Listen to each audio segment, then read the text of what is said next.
People have been bugging me about doing a studio tour for Lord knows how long at this point, so you know what? Here you go. Finally, you're getting a studio tour, and people can stop asking me to do this. Maybe I'll do it, like, I don't know, sometime next year again or something if things change a bit. But anyway, let's turn the camera around. So I should have mentioned that you should expect to be slightly disappointed because there's nothing really that impressive going on here. Basically what I've done is taken this tiny bedroom and half converted it into an office because I don't really have that much space to do much else. Right now I'm in a share house, so pretty much this is the only space I actually get to myself, and when I eventually move into my own place, I will have a dedicated office. Anyway, as it is right now, I've got these two monitors here and this gigantic TV behind it. So we'll start with the monitors. The main monitor we have here, this is the one that typically gets recorded on in my videos, is a 27-inch Asus of some sort. I don't know. Monitor naming is awful, so it's some sort of Asus. It wasn't really that expensive. It does the job. The stand is a little bit wobbly, so if you ever notice the webcam shaking, that would be why. Also, we have this 23-inch Lenovo monitor. It was literally the cheapest thing I could get at the local office store, and I wanted a secondary monitor so I could put OBS and things like that on it. It's nothing really that impressive. I wouldn't recommend it. I think it might have a dead pixel on it already, but it does the job for what it needs to do. As for the TV, though, this is a 55-inch 4K TV. Most of the time what it does is I have my notes sitting right here, directly above the webcam, and that's where I'm normally looking when I'm recording my videos, so it basically looks like I'm looking at the webcam while I'm also reading my notes. Just makes it so I'm not looking like off to the side or anything like that. Basically, it makes for a better video from what I can tell. Now, if I actually want to use it as a TV, most of the time I don't actually watch TV. I don't actually have a TV aerial plugged in. If I want to like watch, anime or something on it, I'll move this monitor off to the side there and the arm off to the side as well. This monitor here comes to this side, and then I can basically see everything that's going on. And obviously I also have to take this bit of the arm down as well. But I don't use it that often to do that. Most of the time it's just there as a glorified teleprompter. As for the desk itself, so on here we have this big desk mat. This is a Kingston HyperX Fury something or other. I've never actually had a desk mat before. I wanted to get one. It wasn't that expensive, so I was like, hey, why not get one? And here we go. As for the keyboard, which I've talked about in a previous video, that is the Cougar Vanta. It is a flashy keyboard. It's scissor switches. It's a pretty decent keyboard if you like scissor switches. If you don't like scissor switches, it's probably going to be the worst thing you've ever typed on. Now, you might be wondering about this mouse. Why is it this really ugly blue? Well, that's because Amazon doesn't know how to do their job. I ordered the black version of this, and they were like, no, we're not going to do that. We're just going to send you this one instead. So, yeah, now I have this one instead. It's fine. It does the job. It's a Logitech G503 Lightspeed. I like wireless mice. They're nice and light. And I don't have cables everywhere. So, that's always a plus for me. Now, before we get into anything else, we actually have something back behind the monitor. I don't know if you can see it too well. I've got a sound bar back there. That's what I use most of the time when I'm recording videos and when I hear the audio, because I don't like having earphones in while I'm recording. So if I do need to have earphones in though, I've got these guys right here. They're like some cheapo Sennheiser earphones. I wouldn't recommend them, but if you want cheap earphones, then they basically do the job. I've had them for like 2 or 3 years, and they're still working. Some other little things here, like I've got a Xbox One controller, which is what I mainly use when I'm playing games and I want to use a controller. Under here, I've got a PS4 controller. This drawer is actually really jammed. PS4 controller, because I've got a PS4 under this laptop. You can probably tell how often the PS4 gets used if it's under a laptop. There's a teacup here, empty teacup that I got for Christmas. Nice teacup, it's nice and big. It's a teacup. Off to this side though, we've got a little notebook if I want to take some notes. It's a notebook, you know what notebooks do. Some pencils, some coloured pencils, in fact. And then some texters. Basically, I've started doing a bit of drawing recently, so I've got some of those. And in here is a pair of sunglasses that were way too expensive that my mum bought me. I wouldn't recommend buying super expensive sunglasses, but they do look good, so hey, maybe it's worth it. I just don't really care too much about fashion. But if someone else is going to buy it for me, hey, I'll take it. The bookshelf, full of weeb stuff, lots of light novels, and way down the bottom, you've got like some PS4 games in there. That's a liter of hand sanitizer that I got conned into buying from work. And then we've got some programming books like Code Complete and some other books in there as well. Yeah, basically it's just a bunch of books. I do need to get a second bookshelf. It's probably going to go in this spot right here. I think it's enough space, but it will probably block off the light switch here, which probably isn't a great idea.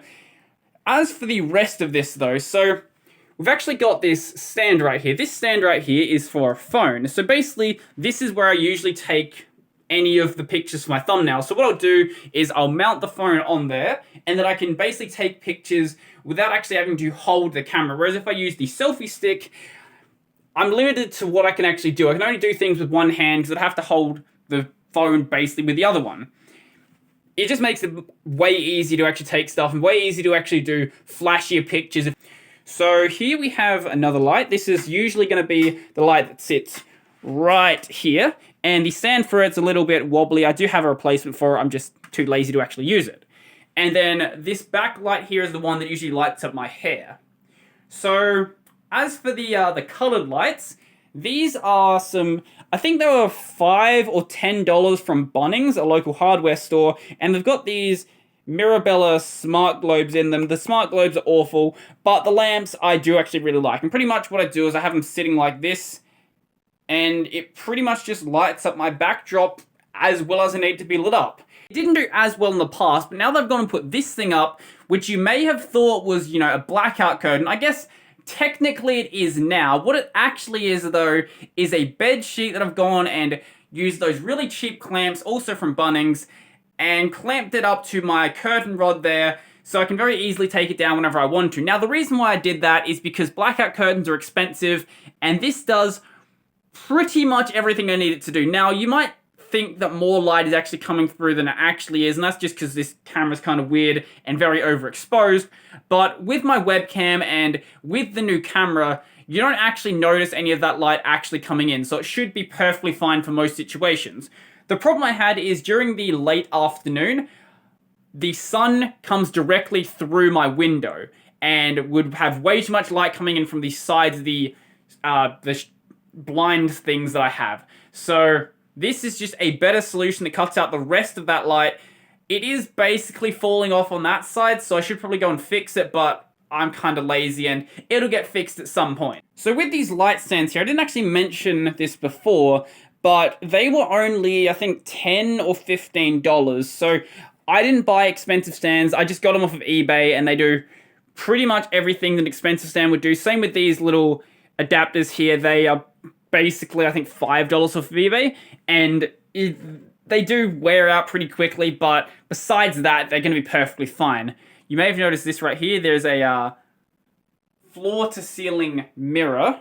I don't like it, and it's on both sides, so whenever I'm in bed, basically I've got this mirror staring at me the entire time. That's lots of fun. Now, what else do I have? Oh yeah, on here, on the top of my PC, I've got this battery charger thingy for the lights. They're Neewer 176 in the battery, I think like NPF 540 or something. I don't remember the exact number. Whatever the Neewer 176s take. Let's see if it says on the back of this what it is. NPF 550. There you go. That's what they are. Got 4 of those. Typically only this one here and the back one run on battery power. This one off to the side here, I guess off to the front. This one is plugged directly into wall power. And the only reason it's like that is because that's the only adapter I actually have. I should probably get 2 more and then just run them all off of wall power and only use the batteries if I want to do anything, you know, I don't know. I don't actually have any reason to have the batteries if they're on wall power, actually. Maybe I'll do something at AvCon next year and talk to some game devs there. But besides that, I can't think of a reason to actually have it. Off here, we have some old AvCon passes from, I think, the past 3 or so years. And then we have a bag here. The bag is, I don't know, you can call it a handbag, you can call it a man bag, whatever you want to call it. It's nice and convenient to just carry a bag around because you can put, like, keys and your wallet in it. I don't know, I don't like having my pockets full of junk. That's just a much better solution. And we can't forget the most important thing, how I'm actually powering all of this. So if we go off to the side here, I've got a power strip. I think it's a 10-port power strip that pretty much everything in the room is plugged into. It's got a little safety switch on it, and if that light goes out, I should replace it because then the volt trip thingy has broken. But it's been fine so far, and the house hasn't lit on fire. I've also got 2 more power points down here somewhere. One of those is powering this light here, and the other one I've just got running off to the other side over here, and that's, powering my phone charger. This extension cable just powers this light. I've got another extension cable over there as well, and that one powers that light there. I like using extension cables, and I like my power strip. The power strips are probably really dangerous though, so I wouldn't actually recommend doing that. If you want to though, hey, it's your life. Most of what I have here is really cheap and really practical because I don't really see the point of buying super expensive gear, especially when you don't really have the proper space to actually make use of it. Maybe if I had a dedicated office space, which I might get in like a year or two when I buy my own house, maybe then I'll buy expensive stuff. But even so, like these light stands, there's nothing that an expensive light stand is really going to do for me that this thing can't already do. So I'm probably going to keep buying what I buy, and I'd recommend you to do the same as well. Now, one thing I didn't mention earlier that is a bit of a problem with this room is getting onto the desk chair here. So that is as far as I can actually pull the chair out. If I actually want to get onto my desk, I have to rotate the chair, and it doesn't actually rotate all the way, so basically you have to like slide onto the chair like that. So that's probably one of the biggest things that a dedicated office space would be good for, because then I wouldn't have this bed here. Plus, not having the bed there would also be good for not having it as a really boring backdrop. I could do something else back there. I don't know what I would do, but it just gives me options.